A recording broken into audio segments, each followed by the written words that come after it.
The bread was already in the oven when Elias Cord realized he had made a terrible miscalculation. Not about the woman, about himself. He had placed the advertisement in 3 newspapers, all of them at least 2 territories away, because he did not want anyone nearby reading it and drawing conclusions. The wording had been practical to the point of being almost rude. Ranch hand operation, 40 miles outside Caldwell Crossing, requires capable woman to bake daily bread and manage kitchen provisions for 12 working men. Room provided, wages fair, no courtship implied or desired, reply by letter only. He had written it that way on purpose. He thought it made everything clear. It did not make everything clear. What Elias did not account for was that the woman who answered, a woman named Clara Voss, who had been living in a boarding house in a city 300 miles east and working double shifts in a factory that pressed linen into uniform squares, would read the advertisement not as a dismissal of romance but as a relief from it. She had received enough courtship in her life. It had not served her well. What she wanted, she wrote back in a letter that was 4 sentences long and startling in its economy, was work she could depend on and air she could breathe. He hired her by return post. He did not know, when he sent that letter, that within 4 years the brick building she would eventually talk him into financing on the main street of Caldwell Crossing would become the most visited establishment between the river junction and the mountains. He did not know that people would travel an entire day's ride just to eat what came out of her ovens. He did not know any of that. He only knew in the autumn of 1883 that his men were eating bread that tasted like something had gone wrong in the flour, and that whatever had gone wrong had been going wrong for the better part of a year, and that he was tired of complaints he couldn't answer. The morning she arrived, the sky was the color of old pewter, and the wind had been pulling at things since before dawn. Elias was standing near the gate of the main yard when the supply wagon came in from Caldwell Crossing. He had sent one of his hands, a quiet man named Duval, to collect her from the stage stop. Duval was not given to description, so when he'd returned the evening before and Elias had asked about her, all Duval offered was, "She don't look troubled," which from Duval was considerable praise. She climbed down from the wagon seat without assistance, not in a pointed way, simply because she had already stepped down before Duval thought to offer his hand. She was carrying a cloth bag and a flat wooden case that she handled carefully, holding it level, which made Elias wonder what was inside. She wore a gray traveling coat that had been mended at the left cuff neatly with thread that almost matched. Her hair was dark and pinned back without ornament. She looked at the ranch the way someone looks at a map they are trying to memorize. "Mr. Cord," she said, not a question, "Miss Voss." She looked at the house, then the barn, then the long low building where the hands ate and slept in their off hours. "Where's the kitchen?" he showed her. She did not comment on its state, which was worse than he would have liked. She set her bag on the long table, opened the case, which contained nothing dramatic, only a set of measuring weights and a small notebook with a cracked cover, and she began to take inventory of what was there and what was missing. She did this the way a surveyor reads land, systematically. Without feeling, he left her to it. He did not know what else to do. If you have ever found yourself in a story where you weren't sure which character you were watching most carefully, stay until the end of this one. Like this video if you believe some arrangements become more than what they were ever meant to be. The hands were skeptical. That was fair. They were men who had formed opinions about many things and were not easily moved from them, and their opinion of the kitchen situation, which had involved a rotating cast of solutions, none of them satisfactory, had calcified into a kind of resigned suffering.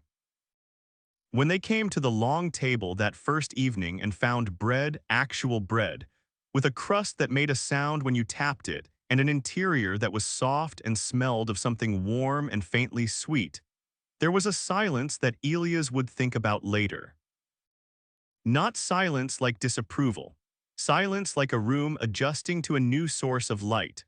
One of the older hands, a man called Reeves who had been on the property longer than most and said whatever he thought with the confidence of someone who no longer worried about consequences, looked at his slice of bread for a moment and then looked up at where Clara was moving back toward the kitchen without waiting for comment. Well, Reeves said, that was all. But the way he said it told Elias everything. Clara worked with the focused efficiency of someone who had learned long ago that competence was the most reliable form of safety. She was in the kitchen before anyone else was up, and she finished what needed finishing before the day's work changed shape around her. She kept her notebook in her apron pocket. She did not socialize readily, but she was not cold. If someone addressed her directly, she answered directly, usually with more useful information than they had expected and fewer words than they'd been prepared for. Elias observed all of this from a careful distance. He was not watching her in the way men watch women when they have decided something.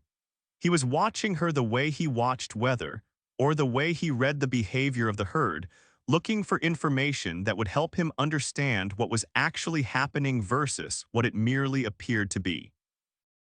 He was a man who had learned to be more careful than impulsive, and he had learned it the hard way. His wife had died 3 years before Clara arrived. Her name had been Marie, and she had been gentle and laughing and entirely unsuited to the harshness of ranch life, a truth that Elias had understood too late and had spent every day since then carrying. He had brought her out here when they were both too young to know the difference between what they felt and what the land would actually ask of them. She had not complained. She had simply worn away slowly, in a way that looked like peace from the outside, but was something else entirely when you were close enough to see it.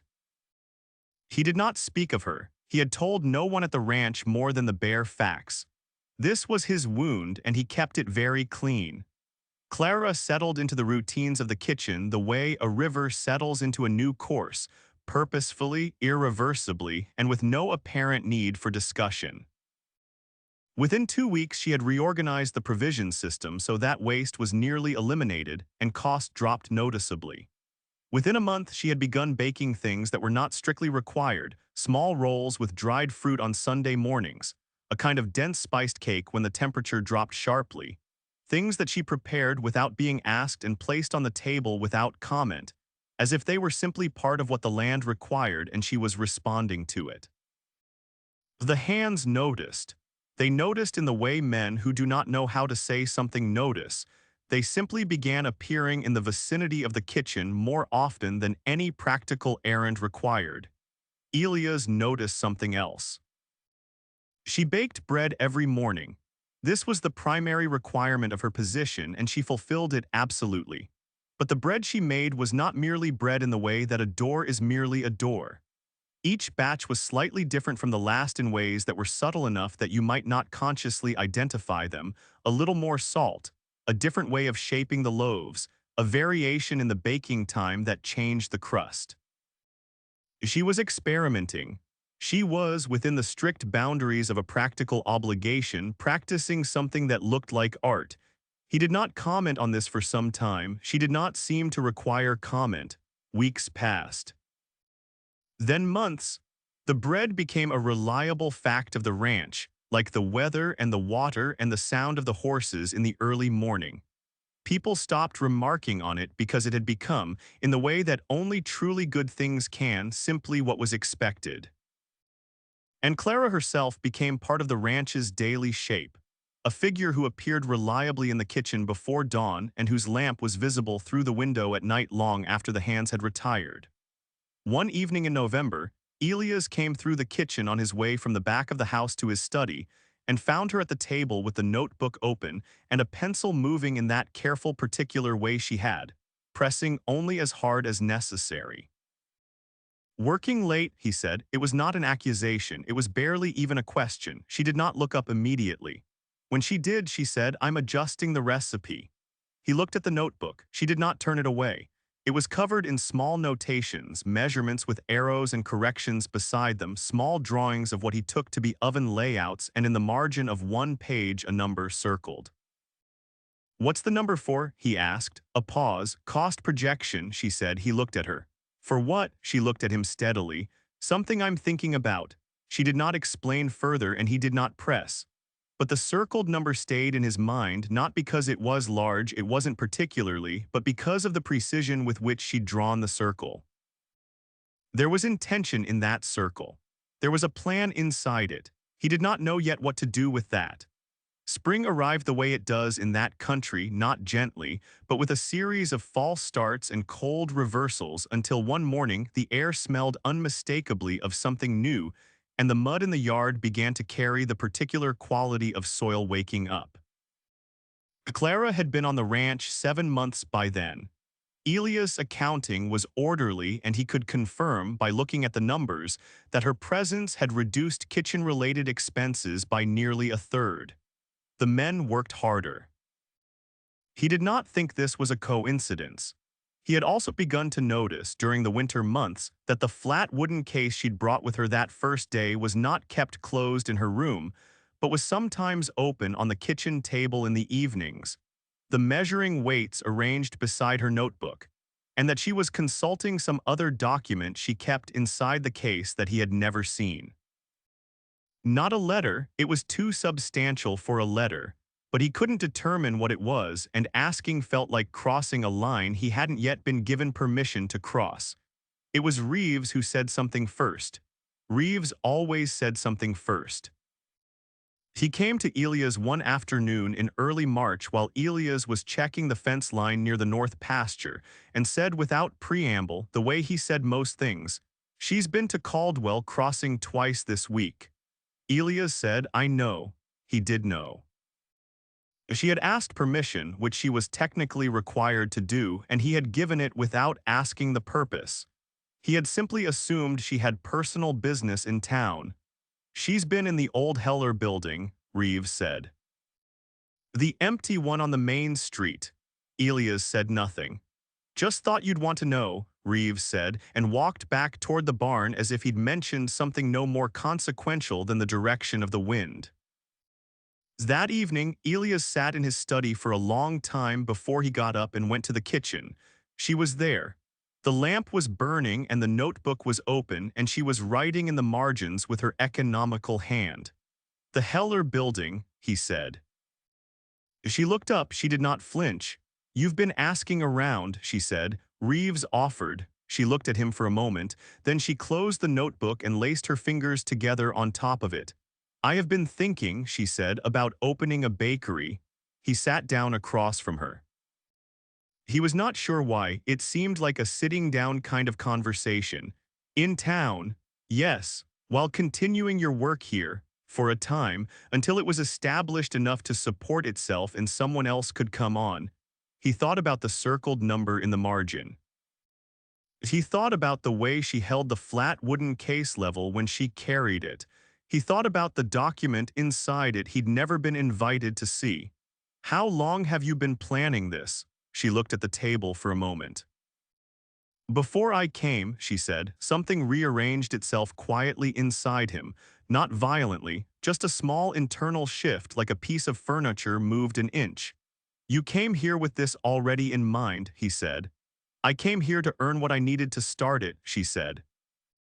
"I was honest about my work. I wasn't honest about my purpose." He did not answer immediately. She did not look away. "I should have told you," she said. "I know that." The kitchen was very quiet. Outside, the wind moved through the eaves with its particular late winter sound, halfway between complaint and resignation. "The document in your case," he said. A pause. "Drawings," she said. "For the ovens, I've been designing them for 2 years." He looked at her hands on the notebook. She had strong hands. He had noticed this before and had simply filed it away as information. "Show me," he said. She looked at him for a moment as if checking whether he meant it. Then she got up and went to her room and came back with the case and set it on the table and opened it. Inside, beneath the measuring weights, was a rolled set of papers drawn in careful ink. She unrolled them on the table and weighted the corners with the brass pieces, and he leaned forward and looked. They were oven designs. Detailed ones showing dimensions and airflow and firing chambers arranged in a configuration he had not seen before. She had annotated them in the same spare handwriting as the notebook, with small notations about heat distribution and fuel efficiency. One drawing showed the inside of a building, shelves along both walls, a counter, a window that faced the street. He studied them for a long time. "These are good," he said. She did not thank him. She said, "I know," almost. He almost smiled. He did not agree to finance the building that evening. He was not an impulsive man, and he would not become one to appear generous. He told her he wanted to think about it, and she said she understood, and that was all. But what he thought about that night, lying in the dark with the wind still making its sound in the eaves, was not whether the investment was sound. He had already run the rough arithmetic in his head and could see that it was. What he thought about was the 2 years of drawings, the careful notebook, the circled number, the fact that she had arrived at his ranch already carrying the shape of her future inside a wooden case, as if she had known from the very beginning that she was only stopping here, not staying. He was surprised to find that this thought caused him a feeling he could not immediately name. He lay with that feeling for a while. He recognized it, eventually, not by its present form, but by its resemblance to something older. It was the feeling of being near something you had not expected to want. He did not act on it. He was not that man anymore. He told her in April that he would finance the building, half as a loan at reasonable terms and half as an investment, if she was willing to take a partner in the business. She had looked at him across the kitchen table with the careful attention she gave to everything that required precision. "What kind of partner?" she said. "A silent one," he said, "for the most part." She agreed to his terms the way she agreed to most things, without ceremony and without apparent emotion, though he had come to understand that this was not the same as without feeling. The building went up over the summer. She had found a mason in Caldwell Crossing who could work with her drawings, and she was present at the site more days than not, which required her to leave the ranch before the hands needed breakfast and return in the evening. Zelia's adjusted. He hired a young man from town to help with the kitchen in the interim, which cost him more than he had accounted for, but he did not mention this to her. He rode into town himself on a Thursday in late June. He told himself it was to inspect the construction progress. He watched her standing inside the half-built walls, talking with the mason, her arms crossed over her apron, pointing at something overhead with a gesture that was entirely decisive. The mason was a large man with strong opinions about stone, and he was nodding. Elias stayed at the edge of the property and watched for a while, then he rode back to the ranch. By August, the ovens were installed. They were a remarkable piece of work. She had designed them with a secondary flue system that allowed for 2 different temperatures simultaneously, which was not common, and the mason had built them with the precision her drawings required. When she fired them for the first time, Elias was there. So were 3 of the hands who had invented reasons to be in town that afternoon. She opened the door of the primary oven and held her hand near the opening, feeling the heat. She nodded once. "Good," she said. Reeves, who was standing near the door with his hat in his hands looking as close to reverent as a man like Reeves could manage, said, "How hot is it supposed to be?" "Hot enough," she said. This, for some reason, struck everyone present as perfectly correct. The Voss Bakery opened the first week of September 1884.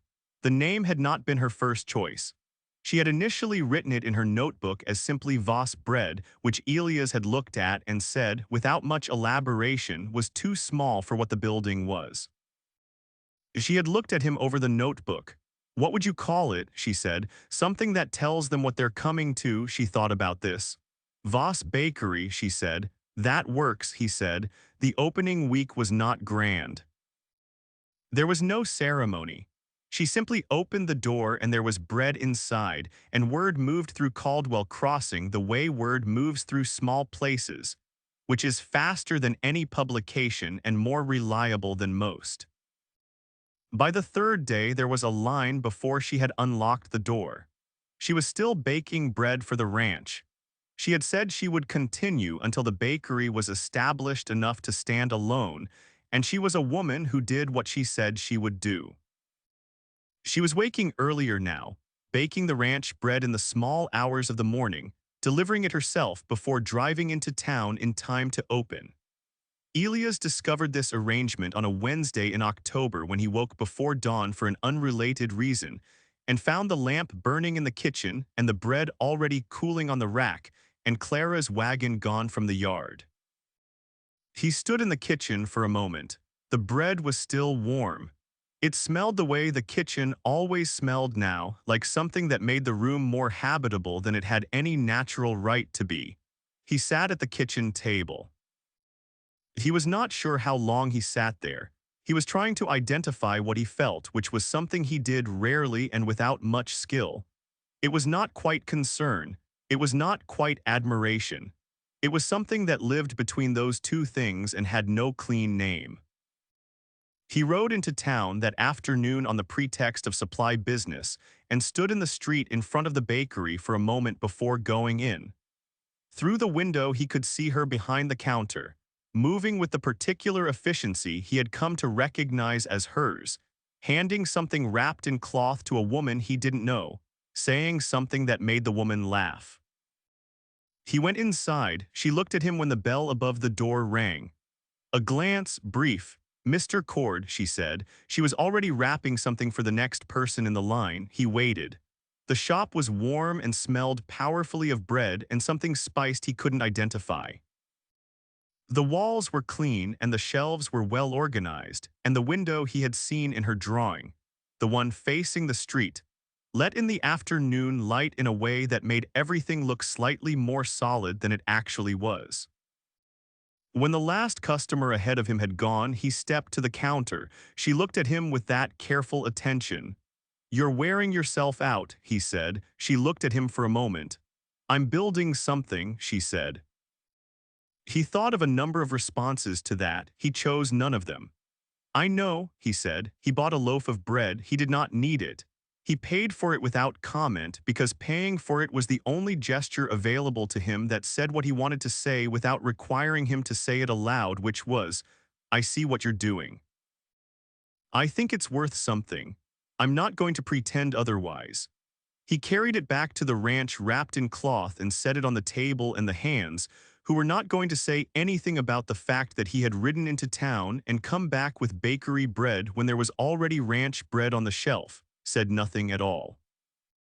Reeves looked at it and then looked at Elias and then looked back at the bread. "Nice loaf," Reeves said. Elias said nothing. The trouble came in November, which in that country always arrived with more force than anyone planned for. His name was Gerald Marsh, and he was the kind of man who appeared at intervals in other people's lives primarily to remind them that the world contained people like Gerald Marsh. He had money from somewhere, a moderate amount, enough to make him consequential in the particular geography of a small town, and he had the habit of treating other people's good ideas as problems that required his involvement in order to be solved correctly. He came to Elias first. This was deliberate. He sat in the chair across from Elias' desk with the particular relaxation of a man who had decided he already knew how the conversation would end. He said he had heard about Elias' investment in the Voss bakery.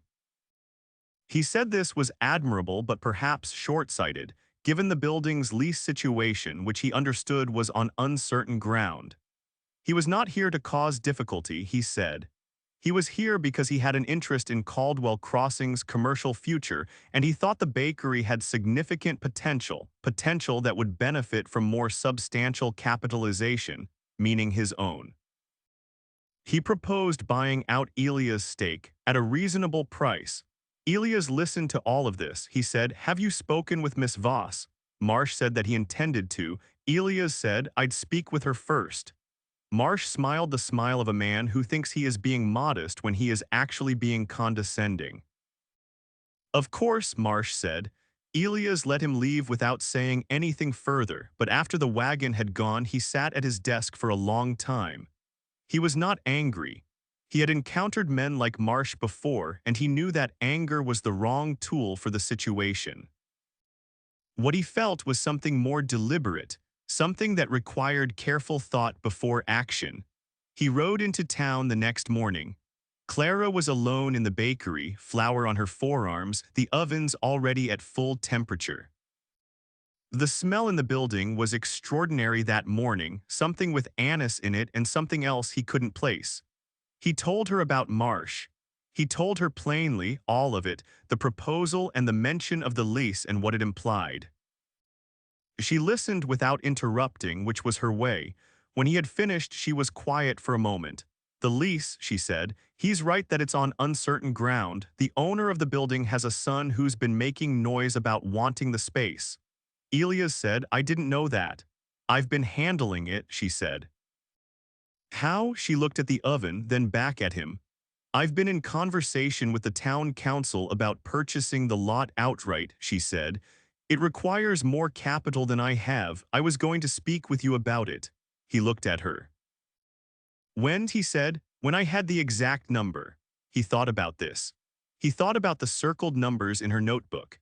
He thought about the way she moved through the world with her plans already mostly formed before she invited anyone else into them, not from secrecy exactly, but from the particular kind of caution that belongs to a person who has learned not to depend on help that might not arrive.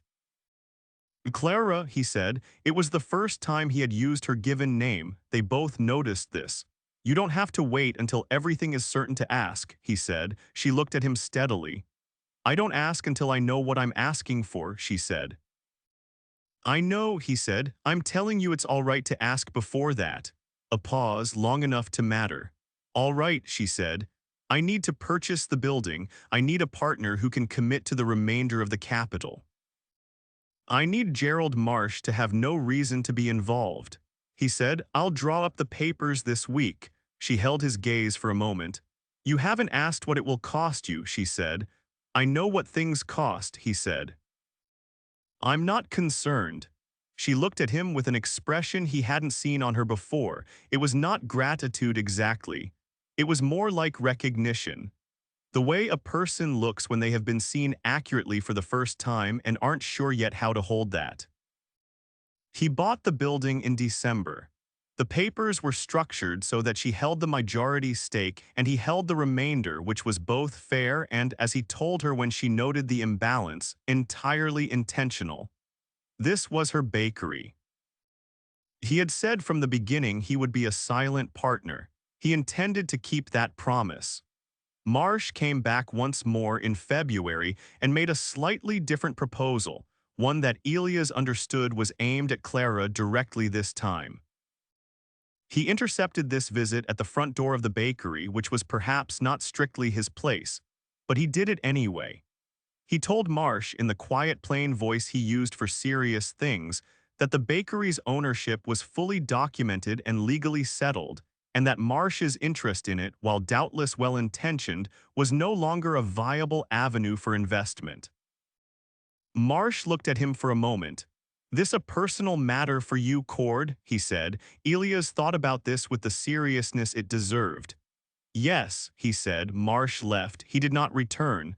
Clara was behind him when he turned back into the bakery. He had not known she was there, he said. I should have asked before doing that. She said, no, you shouldn't have. They looked at each other across the width of the warm room. Outside, February was conducting itself with its usual indifference to human failing. But inside the bakery, there was the smell of bread and anise and the sound of the ovens doing their patient work. And between these two people who were both more careful than was probably good for them, something was finally, quietly, taking on its actual shape. He didn't say anything. She didn't say anything. They had both gotten very good at carrying important things in silence, and they did not suddenly become different people. But that evening, when he stayed longer than any business reason required, and she poured 2 cups of the dark tea she kept on the back shelf and set one in front of him without asking if he wanted it, he accepted it without the usual performance of having a reason to be there. They sat at the back table in the warmth of the ovens. She opened the notebook. It had been 3 notebooks by now, the first 2 worn through, and this one was already half full. Next spring, she said, I want to build out the left side. There's enough room for a second room, a teaching space. He looked at her over his cup. Teaching, bread making, I've had 3 people ask already. He thought about this. You'd run classes. I'd teach, she said. There's a difference. He almost smiled. This time he let it happen, just slightly. What's the difference? He said. She looked at him with the particular patience she reserved for questions she thought were actually serious. Running a class is about a schedule, she said. Teaching is about what someone takes home with them. He sat with that for a moment. All right, he said. The cost would be modest, she said. I've already worked out the modifications to the east wall. I don't need the number tonight, he said. She looked up. You trust me with the number, she said. Clara, he said. I have trusted you since October. She looked at him. Outside, the wind was doing something assertive with the eaves, and the lamp on the table moved slightly in response to some draft neither of them could locate. She looked at him the way she looked at the ovens when the temperature was exactly right, with the satisfaction of a confirmed hypothesis. She did not say anything excessive. She said, I know. Then she turned back to the notebook and kept writing, and he kept his hands around the cup of tea and looked at the window where the winter dark pressed against the glass, and the ovens went on working in their reliable heat, and neither of them needed to make the moment larger than it was, because it was already exactly large enough. The teaching room was built in the spring of 1885. By the time it was finished, there were 8 students enrolled in the first course, women from Caldwell Crossing and 2 from the smaller settlement 12 miles west who had heard about it secondhand and written to ask if there was room. There was room. Clara made room. The bakery had, by this point, become the kind of place that towns sometimes build their identity around without quite noticing they are doing it. People who came to Caldwell Crossing from a distance would ask 2 questions before they had unpacked their bags: where the land office was and whether the Voss bakery was open. There was something about the bread that people discussed with a seriousness more often applied to weather or livestock prices, and this was not because the bread was theatrical. It was not theatrical at all. It was simply, in the way that only things made with full attention can be, entirely itself. Elias had come to understand that this quality, the quality of being entirely itself, was also what he admired most about Clara.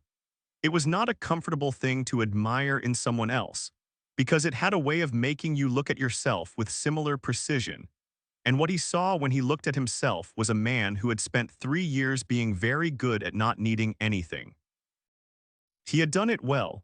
He had run the ranch with integrity and cared for his men and maintained the accounts and spoken of Marie in the past tense without allowing her death to become a public performance of grief. And he had been, by every external measure, a functional and even respected man. But inside the armor of functionality, he had built something like a sealed room, and he had closed the door and told himself that this was wisdom, when in fact it was something closer to fear. Clara had not broken the door. She had simply been herself, with such consistency and such lack of apology that the room had gradually lost its purpose. He asked her to marry him in June, on a Tuesday, which was the lightest day of her week, and the one on which she was most likely to have an opinion about something that wasn't bread. He asked her in the kitchen of the bakery, which was probably not the setting that anyone who had constructed a romantic ideal would have chosen, but which was, for the 2 of them, the most honest room they shared. He said, I want to ask you something that isn't about the bakery. She looked up from the notebook. He said, I'd like you to marry me. She looked at him for a long moment. Why, she said. He considered this. Because I trust you with everything I have, he said, and I'd rather spend the rest of my life in a kitchen with you than in any better room without you. She held his gaze. That's very practical, she said. Yes, he said. Are you certain, she said, and the question was not a challenge, it was the thing she was always asking of everything. Is this real? Is this sound? Will it hold? Yes, he said. She looked at her notebook. She looked at the ovens. She looked at her hands, which were dusted with flour. All right, she said, not a small word coming from her, the largest word she had for anything she was certain of.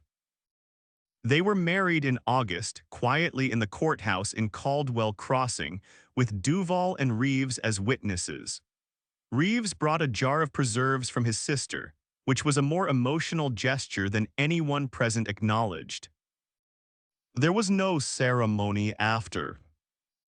They had lunch at the back table of the bakery, and she served bread she had made that morning, a particular kind, slightly different from anything she had made before, and he ate it and looked at her, and she looked at him, and neither of them said what they were thinking because they were both thinking the same thing, which was that some arrangements become something no arrangement was ever meant to be, not by accident and not by luck, but by the slow accumulated weight of two people choosing over and over to be honest with each other in a world that rarely asked for it.